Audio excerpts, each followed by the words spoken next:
Revolution Radio, freedomslips.com. You don't need to expect us. We're already here. Most are afraid of unknown depths, skirting shores thinking world flat, and with the island resplendent dragons, the mystical denizens, and regal nemesis of kings from far off realm, were once antagonists of a forgotten age, where knowledge was hoarded like treasure. Welcome, friends. I'm your host, Zen Garcia. This is Momentary Zen here on Revolution Radio. I thank those of you that are in chat and those of you that will be joining us later for fellowshipping with me this evening. Welcome. Good to see you, Mr. Rowe and Crystal Eyes and Blues Girl, Link, Cat, Zippy, Piney, Tootsie, Kathy. Always good to be with you, sister. Cindy, Monster, Hemp, Wally.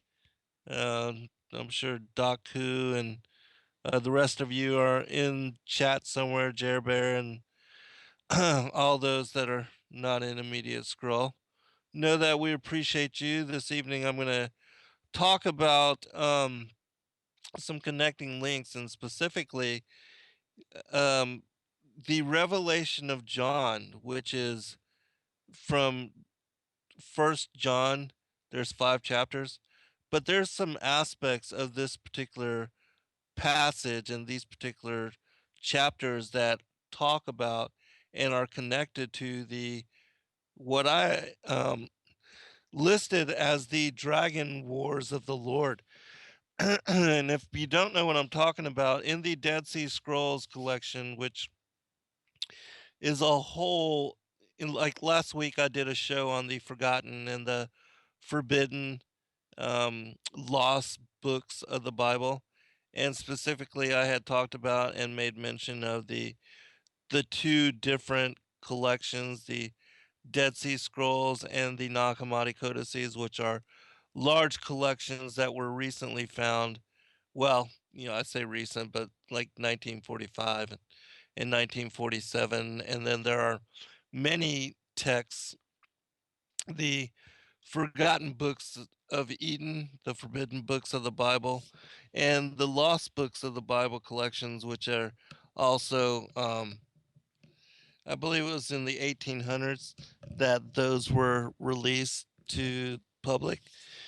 But there's also the pseudepigraphal and the apocryphal collections, the many of the what people term as Gnostic books. But anyways, you find throughout much of this huge body of work um, the detailed account, when you have the eyes to see and the ears to hear and a mind to understand, you see reflected all throughout Scripture the war between 2 peoples, 2 whole groups of peoples, and one, the dragon lineage or the sons of darkness, the children of perdition, and also the seed of the woman, the sons of Adam, um, the children of the Most High,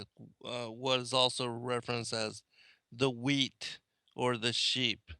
And then on the other side, the left hand path, the broad path of destruction, you have those that are the goat or the tares. And there's specifically what I had made mention of as far as the Dead Sea Scrolls. There's a text called the Wars Between the Sons of Light and the Sons of Darkness. And this is what I'm going to be kind of focusing on and speaking about, and trying to bring forth um, a little more as far as revelation and a little more as far as understanding in connection to these particular scriptures. Because, as I said, when you read um, the passages that I had made mention of, well, the chapters, the 5 chapters from the First John, you see interwoven into the script the discussion of this war, and there's always these references because this is also the passage or the book which makes mention in chapter 3 of not as Cain, who was of that wicked one. And I had talked about in a show that I did just this past Saturday with Dr. Joy, um, this particular passage. When you look at some of the other biblical translations, you get a deeper view and a deeper understanding, a more profound case for, indeed, as I have written about, and my fourth book was about this, that what had occurred in the garden with Eve uh, eating of the fruit of the knowledge of the tree of the knowledge of good and evil, that it was metaphorical and reflection of her being beguiled by what is referenced as the nakash. And when you look up that word nakash, you get a sense that this particular being, rather than being a snake, um, was more a serpent like, reptilian, dragon like entity. And that he, being Nakash, means shining one, an enchanter, or a magician. And in my opinion, it reflects that this particular individual, this entity, was one of the sons of God. In this particular case, one of the rebel angels or the fallen angels, one who was still part of the council of the mighty, and was still counted as one of the angelic beings which served in the army of the Most High. And being a cherubim, he was especially anointed in that he was one of the ones that guarded and protected the mercy seat. And he was given grand authority, as it says in Ezekiel chapter 31, where it speaks about this particular tree, the tree of the knowledge of good and evil. It references him as being, exalted, all the things that we've heard of, and that um, is connected to in mythology to the being of Lucifer, being exalted and being the most beautiful, the most foremost, and um, the really the what was the firstborn of the archangels, in that in the I believe it's the Gospel of Bartholomew or Barnabas. There's a story that talks about the creation of Satan and how, who is Lucifer, he took on the name of Satanel, and Satan, which means adversary, after iniquity was found within him and after he was cast out of the heavens, and after he tempted or tried to tempt all of the angels of the Most High to fall with him. And so I'm going to talk about this war, and then I'm going to bring forth some passages which not a lot of people have heard about, and in elaborating upon this particular war. And I'm going to share some information because this is still, I know it's really still very controversial and very contentious among those that have never heard about it, have not studied it in this particular way, because as I have stated many times, it's not something which is reflected upon or taught in any, even with mention, in Sunday schools or mainstream churches. and that most pastors, preachers, and ministers, even if they believe this, or even if this is reflected upon in their understanding, they usually will not talk about it because of the confrontational and contentious aspect of this as knowledge. And so, most will avoid it like the plague, even if they believe in it. And there's very few, but there has always been historically, over time and era, those that have stood with it as truth, and no matter the judgments and the harassment and the antagonism of mainstream believers or other supposed church authorities and leaders, have stood by it as truth, because in my opinion it absolutely is truth, and it, once embraced, it helps one to understand the gospels and the um, idiosyncrasies of scripture in a way that most people just will never be able to um, achieve as far as embracing it as postulation. And the reason I say so is because if you don't open yourself to it as possibility, then there's so much that will escape you in connection to this as revelation. And this is also spoken about and referenced within Matthew chapter 13, uh, where Christ speaks about this, saying, Speak I to them in parable, for they seeing see not, hearing hear not, and neither do they understand. And he says that it is given to, uh, uh, I'm paraphrasing here because I don't have it right before me, but saying that it's given to kings and prophets to, um, and to those with the eyes to see, to understand it this way, and to make sense of this revelation. And then, it's revealed through the parable of the sower, the parable of the wheat and the tares, and the parable of the seeds of the field. And really quickly, just reflecting on that verse, not as Cain, who was of that wicked one. Um, in certain passages, it says that he slew his half brother, which Abel, because Adam was not Cain's father, is exactly what Abel was. Abel was his half brother, his younger half brother, because Cain being the firstborn. And and you would think with Cain being the firstborn that the blessings would fall upon him, and also that he would be reflected in all of the genealogies which make mention of Adam, specific in Luke chapter 3 and also in Matthew chapter 1, where it talks about the lineage of Christ.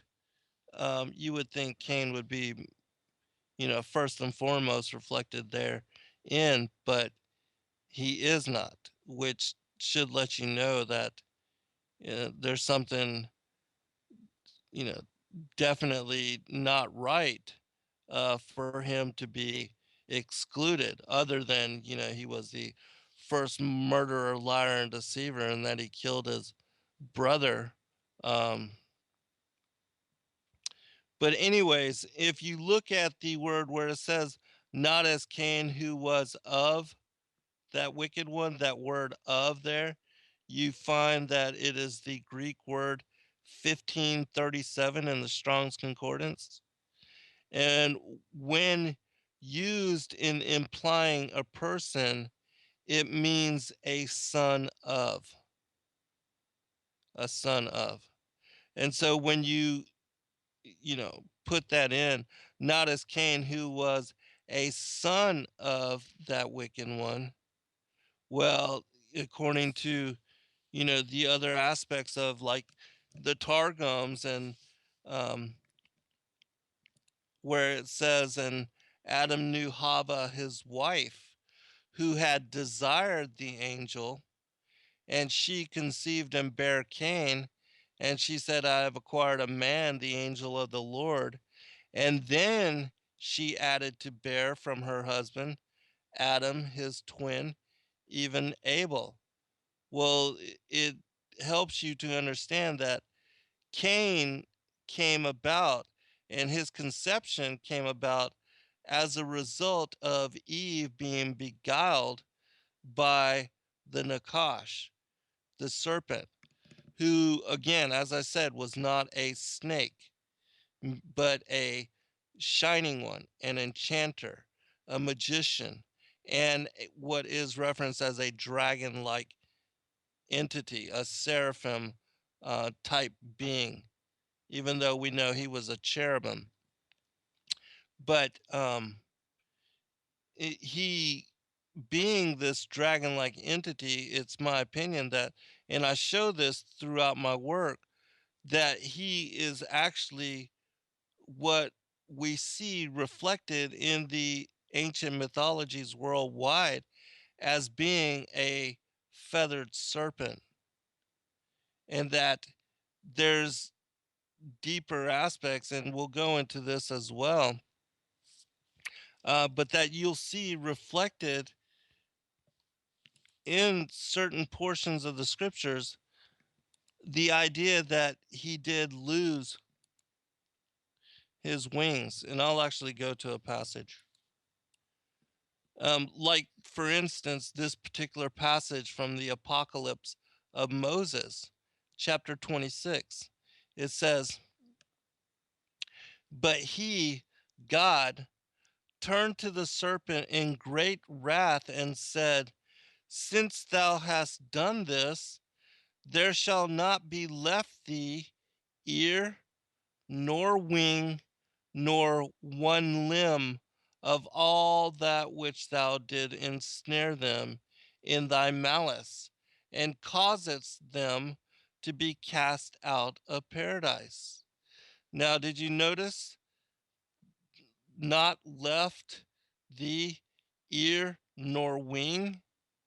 Meaning that the serpent, this particular entity, the Nakash, which is why he's referenced as the ancient dragon, that serpent of old who deceiveth the whole world, as it says in Revelation chapter 12, that this particular entity was in fact a feathered serpent, meaning a winged serpent, a winged dragon.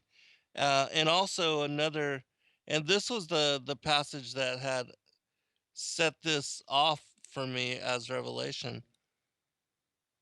When I was studying and and translating the Thracian Chronicles, which um I should be hearing back from the Thracian church next Tuesday. We're having a meeting, and then I'll know more as to the progress of that particular text. But in the interim, I am working on two other books. One on the this information that I'm bringing forth right now and talking about. It's going to be the second edition of the Lucifer, father of Cain information. And I'm also working on a book on the firmament. And so those are my three focuses as of right now. But anyways, this was this passage that made me realize that indeed what is referenced in Genesis chapter 3 as the serpent, that this being was the feathered serpent that is mentioned worldwide as Quetzalcoatl, meaning the feathered serpent, Viracocha, Kukulkan. You have, the dragon entities there in China, the Anunnaki, the sons of Anak. Um, you see the depictions of these winged reptilians in the Sumerian depiction. That these are the Nakash. This is the feathered serpent of Genesis chapter 3. And what it says in the Thracian Chronicles is this: "And the creature whispered to her with a soft voice, I am the flying serpent and guardian of the tree of the knowledge of good and evil. That is why I know this tree very well, and you are Eve, Adam's woman, who does not have much time for you because he does important things with God." And there, that's not the only time it makes mention of the serpent as this flying serpent, this flying snake, the guardian of the tree of the knowledge of good and evil. And so I wrote about this in my 6th book, Sons of God, um, which is chapter 14, the flying fiery serpent. It's that particular chapter where I tie all of these things together to help people to, get a grasp of what exactly is being reflected within the biblical text and how understanding. Hello, B. Good to see you, sister. Uh, in understanding this information, you will see that it ties together with the esoteric aspects of what we are dealing with as world. Like the whole movie They Live, or that the one with Roddy Piper where he had the sunglasses and he was able to see um, the underlying truth behind what is being portrayed and paraded as reality. That it helped him to decipher the illusion. And so it's the Bible, the gospel, and understanding of scripture does the same thing. It transforms your mind state. It helps you to comprehend the world in way that most people are not able to grasp and conceive of. And so that's why, it's important, in my opinion, to study the gospel so that you can, as Christ says, have the eyes to see and the ears to hear. And so, which I'll read from that passage when we come back. But let me go back to what I was talking about with this verse. Um, in First John chapter 3:12. And as I said, these older Bible versions, they let you know that indeed Cain was understood as being a child, the firstborn scion of the serpent. Like, for instance, the New Testament in modern English by J.B. Phillips. It says, "We are none of us to have the spirit of Cain, who was a son of the devil." Smith and Godspeed. "We must not be like Cain, who was a child of the evil one." The Living Bible. "We are not to be like Cain, who belonged to Satan." The New English Bible. "Unlike Cain, who was a child of the evil one." The New Century Bible. "Do not be like Cain, who belonged to the evil one." The New Jerusalem Bible. "Not to be like Cain, who was from the evil one." The Modern Reader's Bible. "Not as Cain, who was of the evil one." And so you see, reflected in these different biblical translations. Here's another one, for instance, the Wycliffe Bible Commentary, page 1473. "He, Cain, is said to have belonged to the family of the wicked one, which, in Matthew chapter 13, the wicked one is cited as being the enemy that snuck into the garden and that had sown the tares. And that it says in the parable of the wheat and the tares, where, um, Yeshua is basically telling his apostles straight out what that parable means. And he says that um, the enemy is the wicked one, and that the wicked one is the devil. And he was referencing in that particular verse and in that particular chapter this passage, First John chapter 3 verse 12, that we are referencing and reading from right now. A little bit more on this line. Matthew Poole's Commentary on the Holy Bible, Volume 3, page 936, which showed him, Cain, to be of that wicked one, of the serpent's seed. So early was such seed sown, and so ancient the enmity between seed and seed, which he's speaking about and referencing Genesis chapter 3, verse 15. Matthew Henry's commentary. We'll be right back. All right, welcome back, everybody. Okay, and specifically, just to make mention of a couple verses, because this will set, as far as the commentary that I'll be speaking about in the rest of the show. And it's so very important because these are the words of Christ Jesus, Yeshua himself, in referencing the importance of understanding this as knowledge and revelation.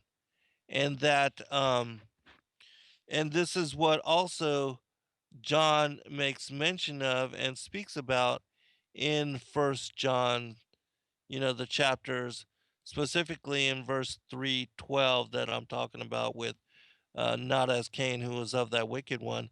But I'm going to be reading and highlighting some other aspects of that particular text.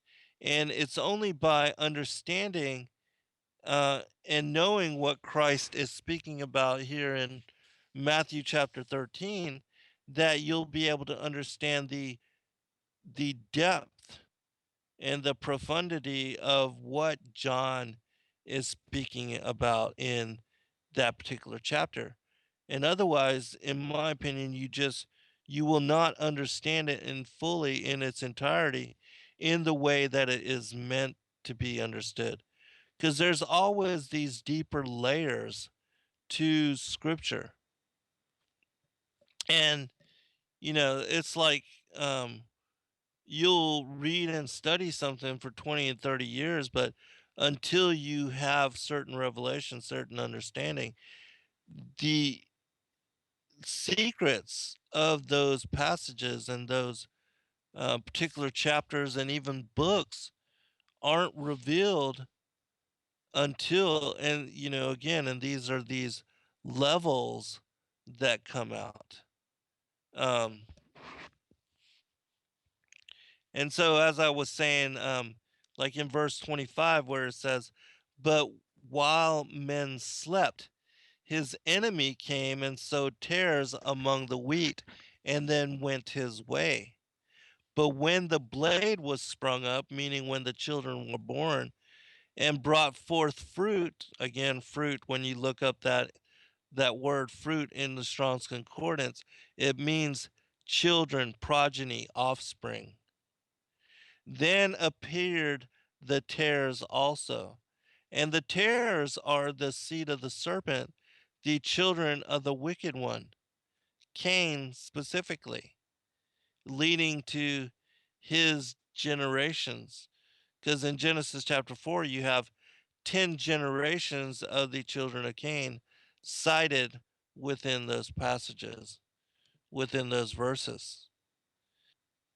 And so, again, Christ says, his servants, meaning the angels, they say, "So the servants of the householder came and said unto him, Sir, Didst not thou sow good seed in thy field? And from whence then hath it tares?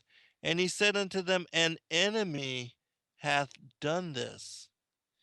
And, then they basically say, well, do you want us to go and root them up? And he says, no, let both grow together until the time of the end. And then, let both grow together until the harvest. And in the time of the harvest, I will say to the reapers, gather ye together first the tares, and then in bundles to burn them, but gather the wheat into my barn. And this is what Christ is, he says, for verily I say unto you, that many prophets and righteous men have desired to see those things which ye see, and have not seen them, and to hear those things which ye hear, and have not heard them. And so he's basically, and also in a verse right before the parable of the wheat and the tares, he says, that it might be fulfilled which was spoken by the prophet, saying, I will open my mouth in parables. I will utter things which have been kept secret from the foundation of the world. And so, this is knowledge that has been lost, but that a long time ago was very well understood. And it's only been now in modern times that this knowledge, this information, this revelation has been hidden, forgotten, and forbidden by the very children of Cain who seek to rule from the shadows and to oppress and decimate we as the sons of Adam. And so that's why it's so very important that, especially, the innocent children of Adam that, think everything is just hunky dory and that we're all from the same bloodlines and same lineages and that all of humanity, we're just one big happy family. That's so far from the truth. We've never been one big happy family. There's never been just joy and peace on earth. That's all a big lie. And yeah, of course, we all want to believe that, everything is great and that it's all, we all love one another and have compassion for each other, and that we all care for the goodwill of humanity, and that we're all concerned about the future and for our children and for creating a safe and protected environment for them to be nourished and grow up in. But that's a lie too, and it does not reflect the truth, the reality of what is happening in world. The reality, the truth of the matter is that they're the sons of Cain, the children of the wicked one. They are psychotic, schizophrenic, murderers, liars, deceivers, rapists, pillagers, plunderers, and they have no concern with the goodwill of humanity or for compassion or love thy neighbor. They are only interested in selfish gain and in drinking and reveling in the pleasures of this world. And that's the reality of it. That's what reflects the ongoing wars and enmity between the seed of the woman and the seed of the serpent. That's what's real. And so, Christ says it. When he sent the multitudes away, the disciples came and asked him, declare unto us the parables of the tares of the field. He said to him, he that soweth the good seed is the Son of Man. The field is the world, the good seed are the children of the kingdom, But the tares are the children of the wicked one. The enemy that sowed them is the devil. Again, the enemy that sowed them. That's a reflection, um, reiteration of the parable of sower. The enemy that snuck into the garden and that sowed the tares. That enemy was the Nakash, the feathered serpent. He that beguiled Eve and tempted her to eat fruit from the tree of the knowledge of good and evil. The harvest is the end of the world, and the reapers are the angels. And as therefore the tares are gathered and burned into the fire, so shall it be in the end of the world. So there he's tying the harvest to the end of the world. And that in the parable of the sower, where he said, let both grow up until the time of the end, this is what he's talking about, the final generation, the fig tree generation, where he said in Matthew 24 and Mark 13 and Luke 21 to know ye the parable of the fig tree, and that when you see the fig tree set forth tender and bloom in yield, that this would be the final generation and that all things would be fulfilled during that generation's time. And that was the bringing forth, the coming together, the regathering, the recreation of the nation of Israel, which happened in 1948. And so we are the final generation. And it's my opinion, that's why we see all things coming together in the way that they are, and that, we have such access to information. Everything is coming forth to new light. There's no new thing under the sun, and that all that had been once hidden is now being again revealed. Then the Son of Man shall send forth his angels, and they shall gather out of his kingdom all things that offend and them which do iniquity, and shall cast them into a furnace of fire. There shall be wailing and gnashing of teeth. Then shall the righteous shine forth as the sun in the kingdom of their Father. Who hath ears to hear, let him hear. Again, reference to, this being a revelation that only the elect would be able to grasp, only the elect would be able to understand, that most would just not be able to get it, that it would elude them, that the truth would elude them to such degree that they would remain in ignorance. My people are killed for lack of knowledge. That they would just remain in a slumber, living in a zombie-like state, that they would not be awakened to what was really going on in the world, and that it would catch them unawares, that the snare would be, as Jonathan talks about, that the snare would just come upon them and they would be unawares. All right, let's oh, so I was reading just a couple more commentaries. Matthew Poole's commentary on the Holy Bible, volume 3, page 936, which showed him Cain to be of that wicked one, of the serpent's seed. So early was such seed sown, and so ancient the enmity between seed and seed. Matthew Henry's commentary, volume 6, page 1077.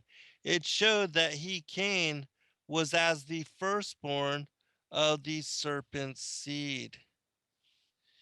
And so this is why you have, the reference to Christ and his blood, because this is a genetics war. This is a DNA corruption.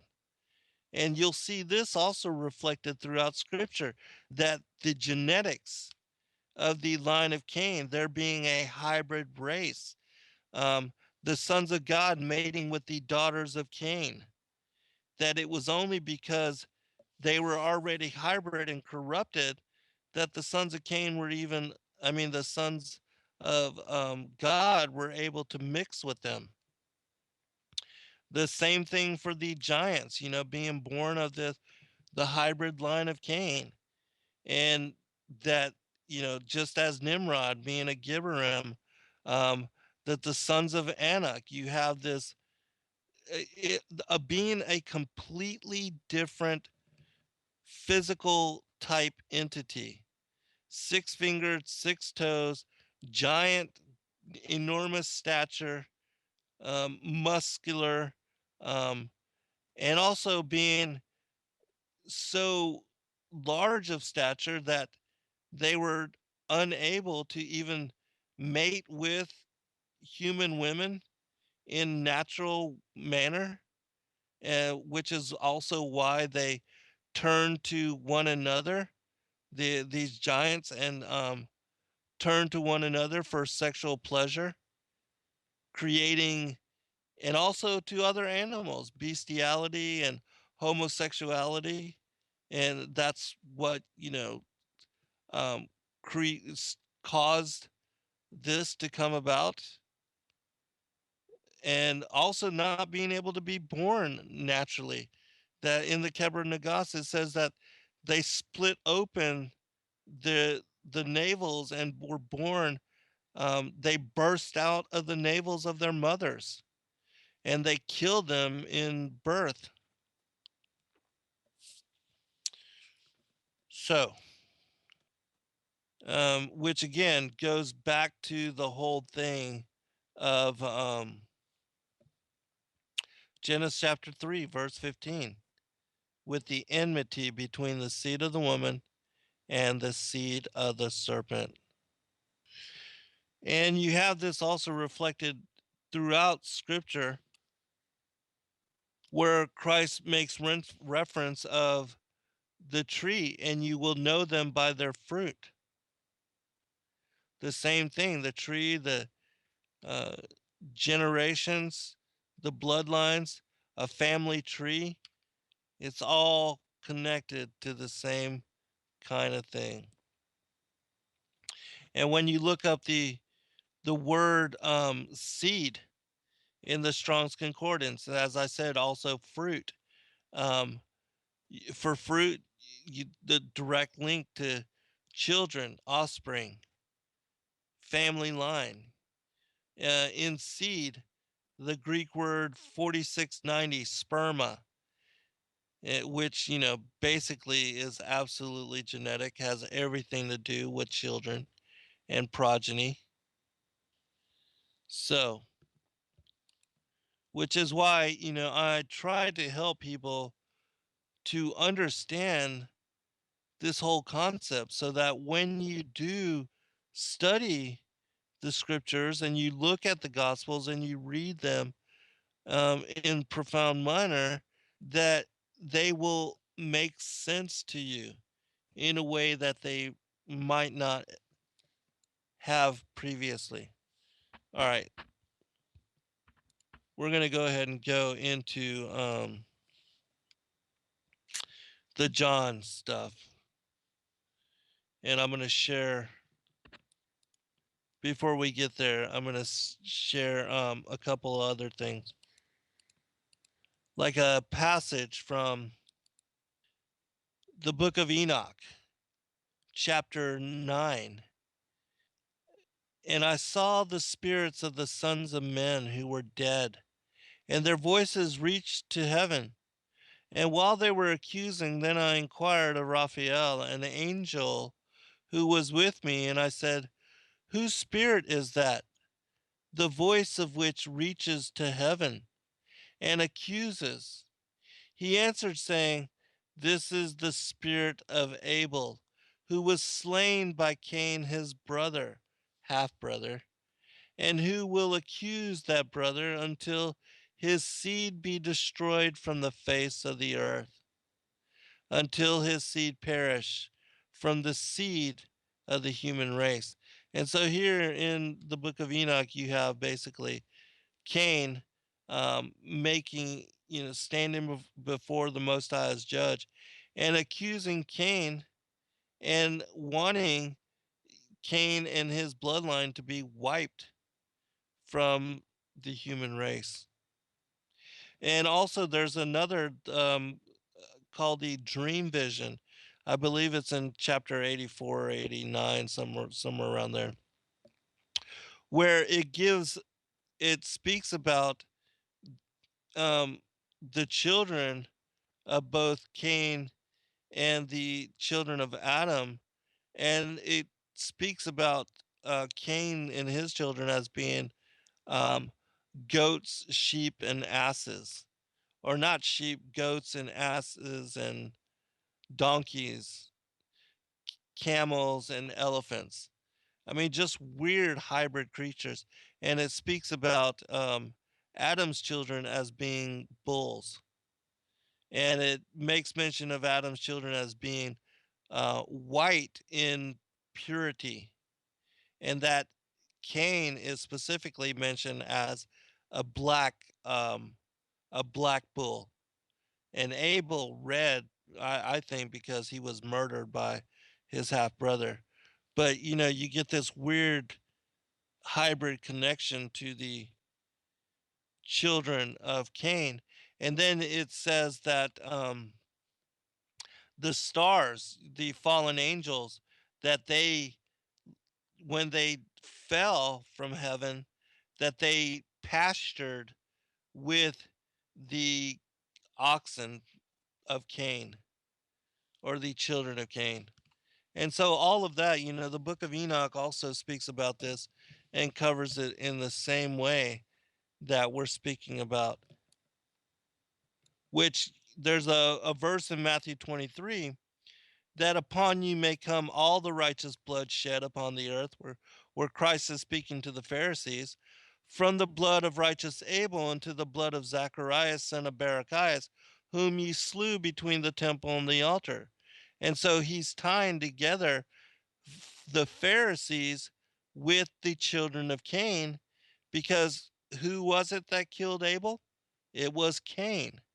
And so Yeshua calling them a den of vipers ties together the Pharisees with the children of Cain, and that they were the murderers of all of the prophets, from Abel to Zacharias, the son of Barachias.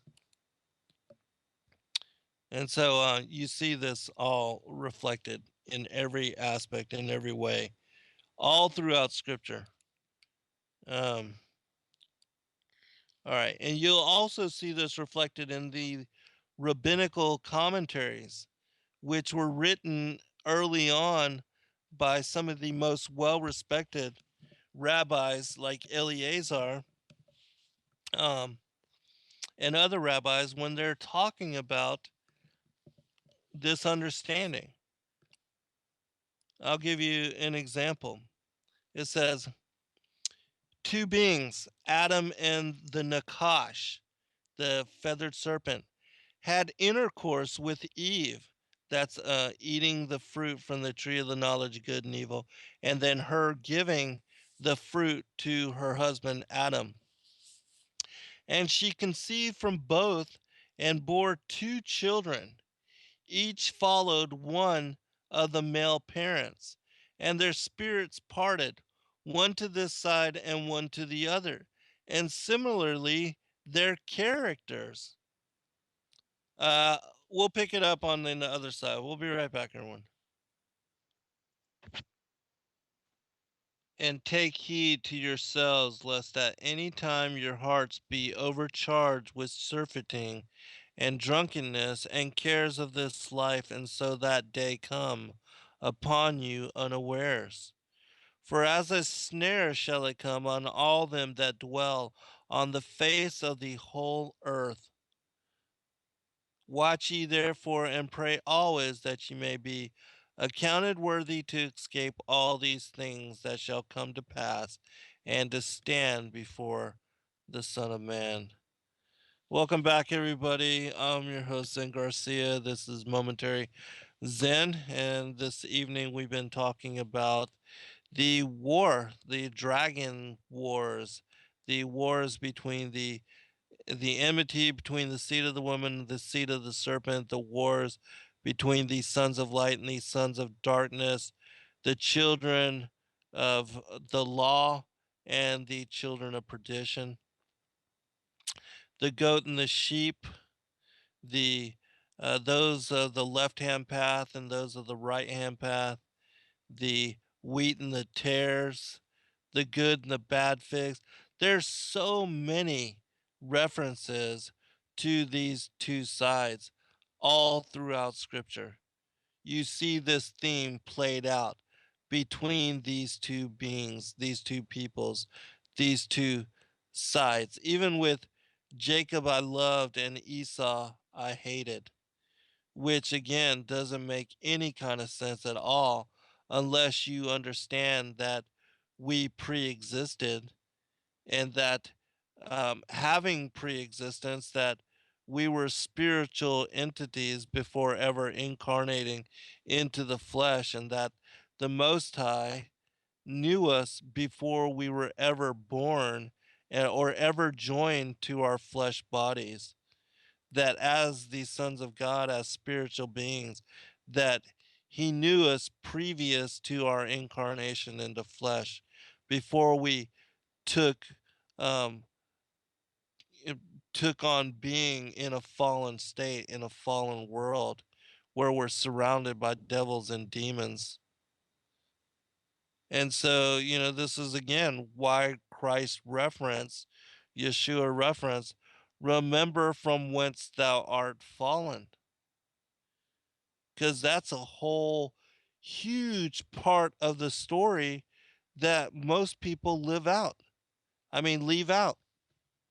And if you don't understand that aspect of it, well, then, it seems almost cruel and unjust for a loving and a compassionate and just God to just throw us into this world of duality where we are to be tamed and to suffer the tortures of learning through the experience of duality, both good and evil.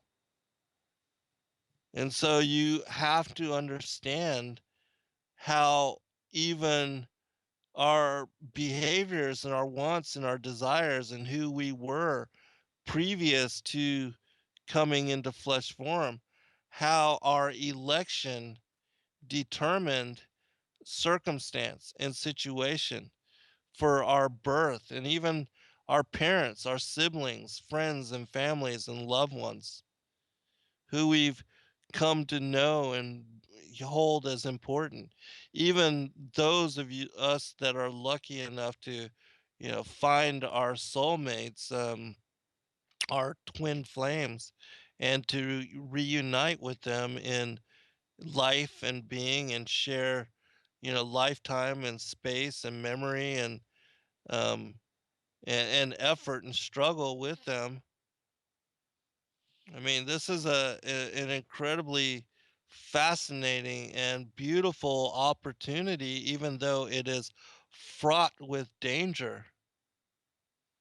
It's the most challenging trial, test of spirit, one lifetime in the immortal journey of soul. And so, anyways, really quick, want to mention that Revolution Radio is listener supported, commercial and corporate free, and that those of you that can, please do go to freedomslips.com, click on the donate button, and share with us whatever you can in order for us to continue coming to you in the way that we do. And I believe the endeavor is still to go 24/7 satellite and increase the broad expanse and the broad reach of the network as truth platform. Um, Already in the short time, the 5 or 6 years of the life of Revolution Radio, it's come a long ways. There's a lot of really talented and really beautiful people that come to you and share their hearts spill their guts and believe in what they're doing. Um, yeah, even myself, this is a beautiful opportunity for me to share with you, fellowship with you, share dialogue with you, talk to you about those things that I have come to know as truth and that are held as important for me. And I know that, there's not a lot of people that are even into the things that I talk about and the things that I've discussed. But I know that there are a lot of you who are, especially those of you that are my listeners, that there's not a lot of other individuals, especially that do not elaborate on it in the way that I do. Hello, Zipster, Stephanie, Wrath, Up, G, Hot Scotch, and the others. Olive, good to see you, brother. Um, and so I know that there are those of you that desire and are seeking, that want guidance and direction on this information, that just want, even people to be able to talk to about these things. And so I would also invite you and encourage you to join us to come to our Truth Network at www.fallenangels.tv to come and share with us your concerns, your um, your own truth, your knowledge, and the things that are important to you. It's a very easy platform to use. You can upload your own videos, connect videos, add your own blogs, music, pictures. I mean, it's a very easy platform to utilize. You don't even have to really know HTML or anything like that. And it's a way to reach thousands of other people that are similar, like minded in seeking truth and being seekers of lost paradise. Lo, bless, blaspheme Buddha. All right, so I was reading that passage about the two beings. So I'll read it again real quick. And that'll set the premise for the rest of this show. Two beings, Adam and the Nakash, had intercourse with Eve, and she conceived from both and bore two children. Each followed one of the male parents, and their spirits parted, one to this side and one to the other. And similarly, their characters. On the side of Cain are the haunts of the evil species. From the side of Abel comes a more merciful class, yet not wholly beneficial. Good wine mixed with bad. That's from the Zohar. Bereshith. Bereshith. 36b. And so this is what the scientists term as heteropaternal superfecundation, which basically means that Eve having sexual relations with both Adam and the Nakash first, and then sharing that fruit with Adam and repeating the act, giving him of the fruit and allowing him to eat also, that this is why Abel was born. And Cain, being the firstborn son of the Nakash, is two different children born from two different fathers, but that are fraternal twins. And that's why Abel was the half brother of Cain, and why Cain, following the nature of the Nakash, the serpent, the feathered serpent, the wicked one, the evil one, the enemy that snuck into the garden and that sowed the tares, why he was a murderer, a liar, and a deceiver, and why he was ill natured and not anything like that of his father Adam. And I found another interesting passage which I'll share with you. I really should keep some of this hush hush for my book, but um, I want you to know. And, you know, even when I publish my book, there will be no other place that you'll be able to find all this information connected and tied together in this way. Anyway, so I really have nothing to worry about. But, being a seeker of truth and a seeker of lost paradise and discovering or rediscovering these lost secrets, um, you become a wisdom keeper, a keeper of the secrets. But, we are charged with sounding the trumpet, being a watchman. And so that's what I'm doing. And so check out this passage from Second Esdras. It says this. And after these, Adam also, whom thou madest Lord of all thy creatures, of him come we all, and the people also whom thou hast chosen. All this have I spoken before thee, O Lord, because thou madest the world for our sakes. As for the other people, think of the children of Cain. As for the other people which also come of Adam, well, that, weren't born from Adam, but um, that you could say the stepson of Adam. As for the other people which also come of Adam, thou hast said that they are nothing, but be like unto spittle, and hast likened the abundance of them unto a drop that falleth from a vessel.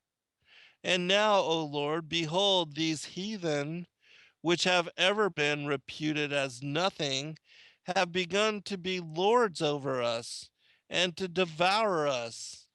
But we, thy people, whom thou hast called thy firstborn, thy only begotten, and thy fervent lover, are given into their hands. If the world now be made for our sakes, why do we not possess an inheritance with the world? How long shall this endure? Again, so think about the division, the separation, these two peoples, the seed of the woman, the seed of the serpent.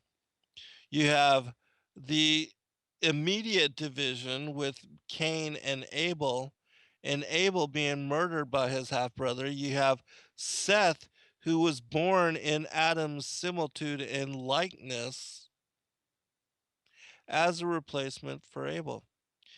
And it was through Seth that these sons of Adam are born and that his line is propagated, which is why in Luke chapter 3 and also Matthew chapter 1 on the lineage of Christ and other places like the Cave of Treasures and the Book of the Bee, you have, the same, you have these lineages being repeated. Why it goes from Adam to Seth? Because Cain, not being a child of Adam, is excluded. And then Abel, being murdered by his half brother, had no progeny. And so you see this being repeated. Now I'm going to read something else, which reiterates this whole theme. says this. And I saw beneath the surface of my feet, even beneath the sixth heaven, and what was there in? And then the earth and its fruits, and what moved upon it, and its animate beings, and the power of its men, and ungodliness of some of its souls, and the righteous deeds of other souls. And I saw the lower regions and the perdition therein, the abyss and its torments. And I saw the sea and its islands, its monsters and its fishes, and Leviathan and his dominion, his camping ground and his caves, and the world which lay above him, his movements and the destruction of the world on his account. And I saw there the streams and the rivers and the rising of their waters and their windings and their courses. And I saw there the garden of Eden and its fruits, the source of the river that issues from it, the trees and their blossoms, and the ones who behaved righteously. And I saw therein their foods and their blessedness, and I saw there a great multitude of men and women and children, half of them on the right side of the vision, and half of them on the left side of the vision. Interesting, huh? The two divisions again. So let's see what the Most High says about it. And I said, O Lord, mighty and eternal, who are the people in this picture on this side and that? And he said to me, those who are on the left side are all those born before your day and afterwards, some destined for judgment and restoration, and others for vengeance and cutting off at the end of the age. But those on the right side of the picture, they are the people who have been set apart for me, and whom I have ordained to be born of your line and called my people, even some of those who derive from Azazel. Continuing. Now look again in the picture and see who it is who seduced Eve. So it's referencing Azazel in this particular story, who I don't believe is similar as far as being Lucifer and Satan. Um, but in this story, it's my opinion that Azazel is a reflection of the serpent, the Nakash. So now look again in the picture and see who it is who seduced Eve, and what is the fruit of the tree. And you will know what is to be and how it shall be with your seed among the people at the end of the days of the age. And all that you cannot understand, I will make known to you, for you are well pleasing in my sight. And I will tell you of those things which are kept in my heart. And I looked into the picture, and my eyes ran to the side of the Garden of Eden, and I saw there a man of imposing height and mighty in stature, incomparable in aspect, and he was embracing a woman who likewise approximated to the aspect of his size and stature. And they were standing under a tree of the Garden of Eden, and the fruit of this tree was like a bunch of grapes of the vine. And standing behind the tree was one who had the aspect of a serpent, having hands and feet like those of a man, and wings on its shoulders, 6 pairs of wings, so that there were 6 wings on the right and 6 on the left. And as I continued looking, I saw the man and the woman eating the fruit from the tree. How interesting is that? So here again, you have reference to the angel, the Nakash, as being a winged serpent. And I said, who are these who are embracing? Who is the one between them? Who is behind the tree, and what is the fruit that they are eating? And he said, this is the council of the world. This one is Adam. And this one who is their desire upon the earth is Eve. But he who is between them represents ungodliness and their beginnings on the way to perdition. Even he is Azazel. Yeah, interesting, huh? All right, and so you have these two divisions again of these two people. Let me skip down a little bit. I want to go ahead and go into, because I know I'm quickly running out of time. Oh my gosh, I only have one more segment. And so when we return from break, I will go into some of the aspects of First John so that you can understand its connections to all of this of what I'm talking about. And then I'll try to, in commentary, tie it all together. And also, should any of you like to call in and just share commentary, I will open up the phone lines and I'll actually take your call. And that would be area code 310-421-4053. I know I keep saying that I'm going to try to make, this a part of the show, but I always forget to do so just because I have so much information that I want to share with you. But I think it would be relevant, for you to have a chance to share with us, if you have commentary or if you have anything that you would like to share. And yeah, Kathy, I think the text is very interesting. I look forward to finishing this book because, as I said, I've got so much new information, all just basically reiterating the aspects of my fourth book, Lucifer, Father of Cain, even though I've already, upgraded and updated that edition and brought forth a lot of that information and shared that with people. I have so much more information. All right, we'll be right back. All right, welcome back, everybody. I just have to find my place and then we'll get into some of this information.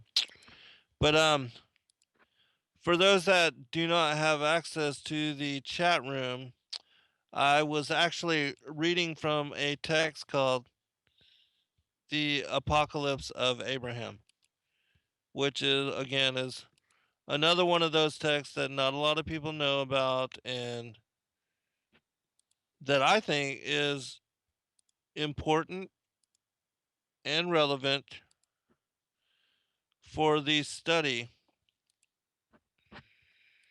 of things such as what we're looking into right now. All right. So I wanted to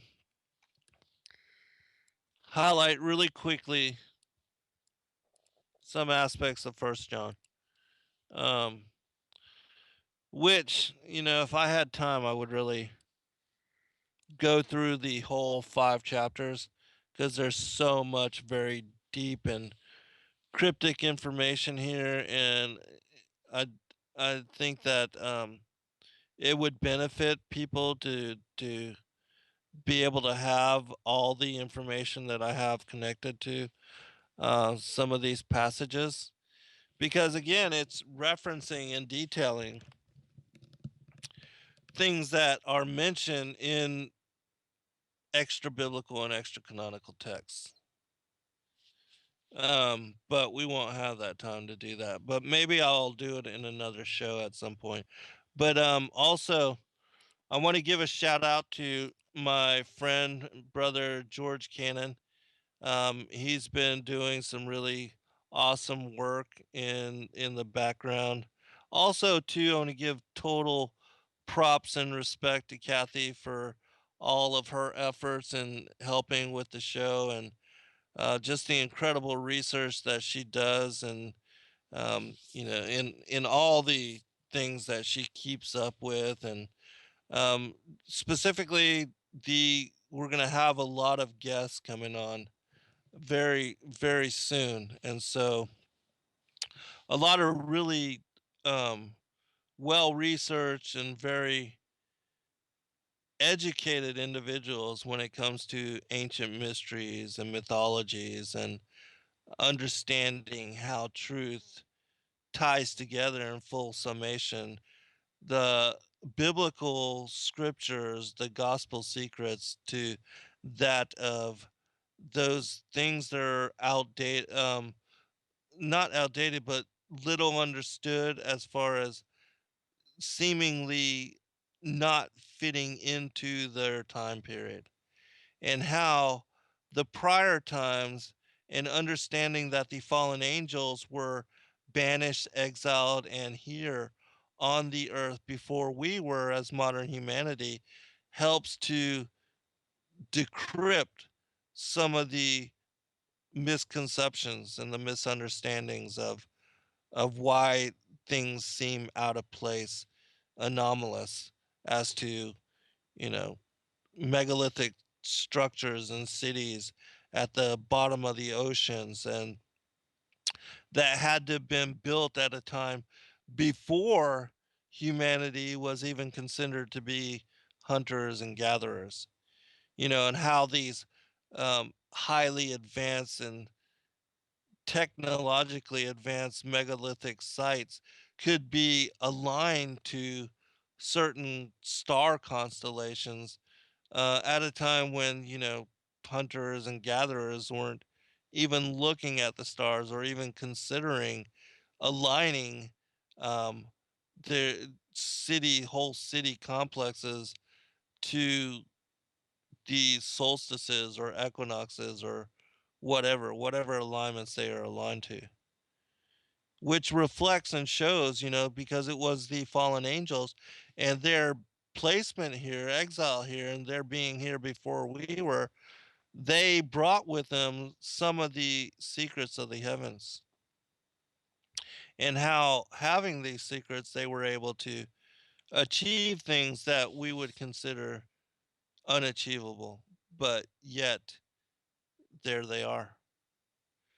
And so, anyways, we're gonna have a lot of guests that are very knowledgeable along these lines coming up very soon. So, anyways, continuing First John, going to verse 2, where it says, "And he is the propitiation for our sins, and not for ours only, but also for the sins of the whole world.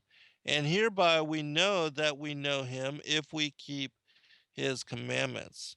And along with what I was just talking about, I'm going to read a passage from the first book of Adam and Eve, which speaks about uh, the rebel angels, the Lucifer being cast out, and at a time before the fall of Adam and Eve and their beguilement. And it says this from chapter 13, first book of Adam and Eve. "And then, when God, who is merciful and full of pity, heard Adam's voice, he said to him, 'O Adam, so long as the good angel was obedient to me, a bright light rested on him and on his hosts. But when he transgressed my commandment, I deprived him of that bright nature, and he became dark. And when he was in the heavens, in the realms of light, he knew nothing of darkness, but he transgressed, and I made him fall from the heaven onto the earth. And it was this darkness that came over him and on you, O Adam, while in my garden and obedient to me, did that bright light rest also on you. But when I heard of your transgression, I deprived you of that bright light. And yet of my mercy I did not turn you into darkness, but I made you your body of flesh, over which I spread this skin, in order that it may bear cold and heat. If I had let my wrath fall heavily on you, I should have destroyed you, and had I turned you into darkness, it would have been as if I had killed you. But again, in my mercy, I made you as you are. When you transgressed my commandment, O Adam, I drove you out from the garden and made you come forth into this land and commanded you to live in the cave, and darkness covered you as it did over him who transgressed my commandment. Now, how informative, how deeply packed were those few scriptures, those 9 passages? Basically telling you that the rebel angels, Lucifer and his hosts, were cast out. They lost their bright nature. They became darkness itself. And that rather than turning Adam into one of them, he instead, him losing his immortality, losing his bright nature, he was placed into flesh form. And he was also being made in the image of God. He was exiled and cast out here to the earth where the fallen angels already had been exiled to.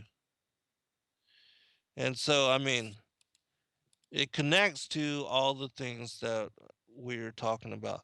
But as far as Christ being here to rectify that fall, this is what it speaks about in specifically a Nakamani book called The Gospel of Philip, where it references Christ as the second Adam who comes to undo the fall. And it says, Adam came into being from 2 virgins, from the Spirit and from the virgin earth.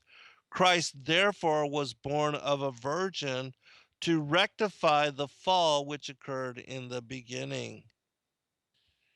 Elsewhere, in the same work, it says Christ came to repair the separation which was from the beginning, and again unite the two, and give life to those who died as a result of the separation, and uniting them. But the woman is united to her husband in the bridal chamber. Indeed, those who have united in the bridal chamber will no longer be separated. Um, Now, it makes mention of this in several other passages, but um, because of the time's sake, I'm just going to have to continue. And I'll try to, I'll try to finish whatever I can of this information. Oh, goodness. All right, hold on. It made me lose my place, so let me keyword search this again. All right. Going back. All right. Continuing with First John, it says, He that saith he is in the light and hateth his brother is in darkness even until now. He that loveth his brother abideth in the light, and there is none occasion of stumbling in him. But he that hateth his brother is in darkness, and walketh in darkness, and he knoweth not whither he goeth, because that darkness hath blinded his eyes. Again, this is referencing the beginning. Just as when Yeshua speaking in Matthew chapter 13, taking us back to what had occurred in Genesis chapter 3 with the enemy sneaking into the garden and sowing the tares, which is a reference to Genesis chapter 3 and the beguilement of Eve. Here, John is referencing Cain hating his brother and killing Abel. And that if you have that kind of enmity, that kind of hatred in you, and you're a murderer and a liar and a deceiver, well, you're not of um, the sons of Adam, those that follow the commandments and that are of the seed of the woman. That if you are similar to what I just made mention of, um, then, basically you are counted with the children of the devil. And there's a passage from the Odes of Solomon, which I just recently found. It says this: He who overthrew by my hands the dragon with 7 heads and set me at his roots that I might destroy his seed. And so this is Yeshua speaking about, the Father basically setting him up to destroy the tares, which is exactly what he says he's going to do in Matthew chapter 13 when he sends his angels out as reapers to gather the tares for bundling and burning and the wheat for preservation. All right, continuing. I write unto you, fathers, because you have known him that is from the beginning. I write unto you, young men, because you have overcome the wicked one. I write unto you, little children, because you have known the Father. Okay, there again is the reference to the wicked one. And, when we look at that in depth, we know that it is in truth referencing Cain as a son of, a child, a seed of the serpent, the firstborn scion of the devil.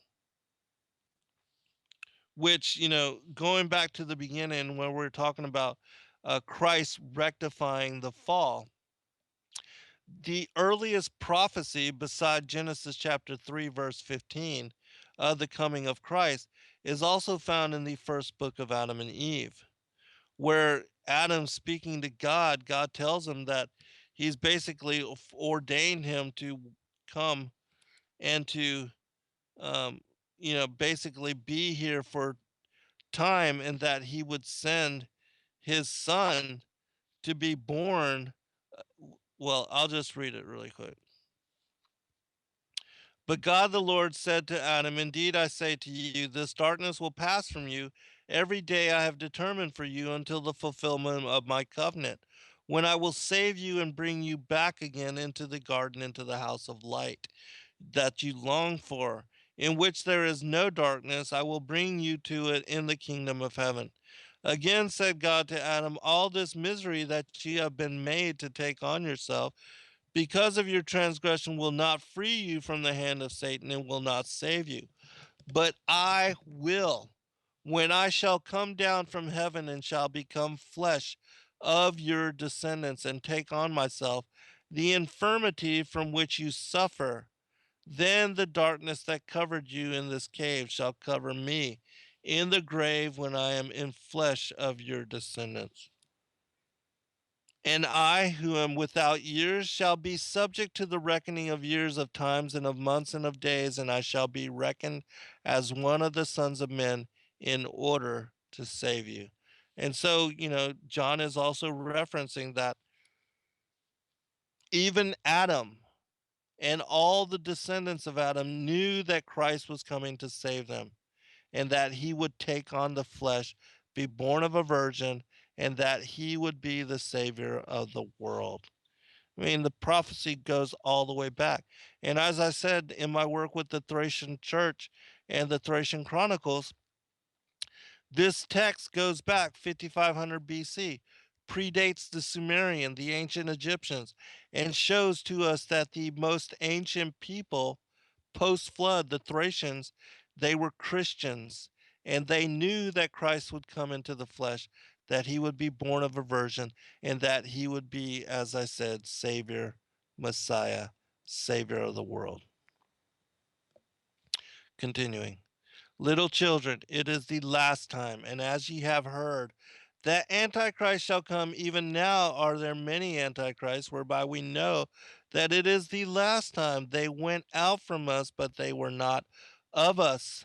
For if they had been of us, they would no doubt have continued with us, but they went out that they might be made manifest that they were not all of us. This is speaking about two things.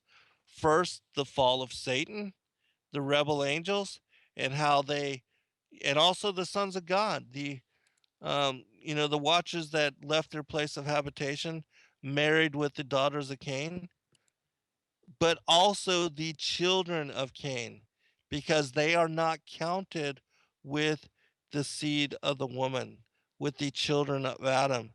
They are excluded. They're counted as the tares. They're counted as the left hand path, the children of Esau, the children of Ishmael. Um, you see this division reflected all throughout Scripture. The sons of Enoch, the Amalekites, all the children born of Og of Bashan, the Girgasites, and the Hivites, and all of those Zites tribes. All right. Goodness gracious. Let me get down a little further. And so in verse 23, it says, whosoever denieth the Son, the same hath not the Father. But he that acknowledges the Son, the Father also. And then in verse 26, these things have I written unto you concerning them that seduce you, which, basically John was again referencing something written about in 2 Corinthians 7, talking about the beguilement of Eve, where it says, for I am jealous over you with godly jealousy, for I have espoused you to be to one husband, that I may present you as a chaste virgin to Christ. But I fear lest by any means, as the serpent beguiled Eve through his subtlety, so your mind should be corrupted from the simplicity that is in Christ. For if he that cometh preacheth another Jesus, whom we have not preached, or if ye receive another spirit which ye have not received, or another gospel which ye have not accepted, ye might well bear with him. And that's exactly what the Antichrist is coming, uniting all the religions, one world religion, one world people. God, I've got so much information and I got so little time. Matthew, where it basically talks about either make the tree good and its fruit good, or else make the tree corrupt and its fruit corrupt. For the tree is known by his fruit. O generation of vipers, how can ye, being evil, speak good things? For out of the abundance of the heart the mouth speaketh. So, I mean, there's so much that is tied to that people don't connect to what both John and Yeshua are speaking about in the division of these two beings, these two peoples, these two bloodlines, these lineages, the dragon lineage and that of the children of Adam. Woe unto you, scribes and Pharisees, hypocrites! You shut up the kingdom of heaven against men, for you neither go in yourselves, neither suffer ye them that are entering to go in. And it just goes on and on. I mean, Christ, references basically, woe unto you, scribes and Pharisees, over and over. And then, he talks about how, um, I know you are Abraham's seed, but you seek to kill me. Ye serpents, ye generation of vipers, how can ye escape the darkness of hell?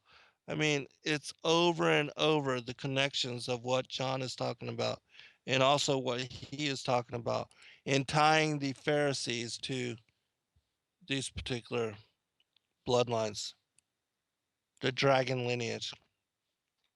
1 John 3, I think we'll be able to end with this.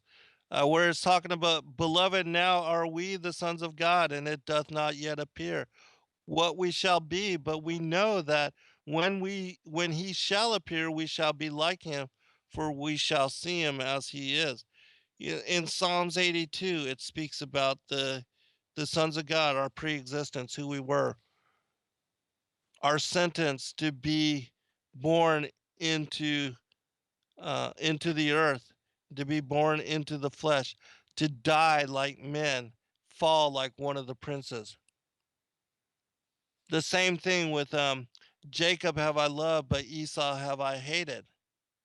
I mean, all of that, which does not make sense unless you understand the connections of what I'm speaking about here.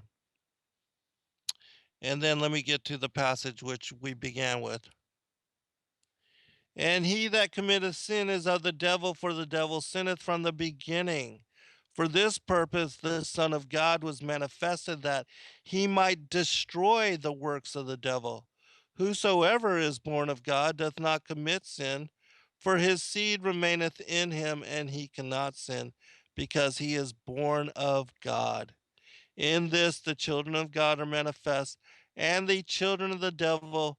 Whosoever doeth not righteousness is not of God, neither he that loveth not his brother. For this is the message that ye heard from the beginning,